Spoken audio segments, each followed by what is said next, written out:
I think that we have to read the feminist literature on gender and peace building and Tutuola together.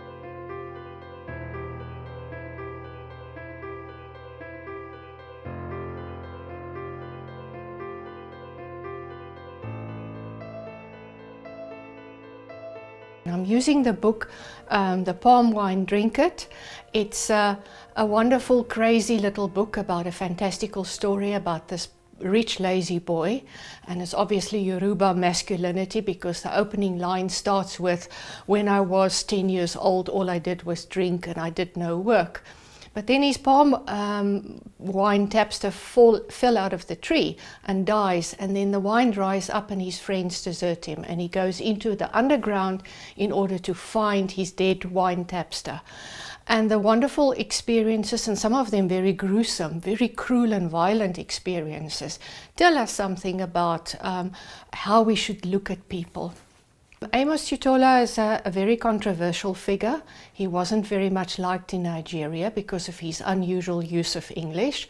But I think in that way it's also telling, because he actually pushes the boundaries of what we consider to be acceptable knowledge. And in a way, the feminist scholarship, they have theorized the body and they've theorized the mind, but they haven't actually touched on the spiritual. And I think this is where Tutuola can actually make a huge contribution, because he tells us to look at something that we can't see and to actually consider that as legitimate knowledge.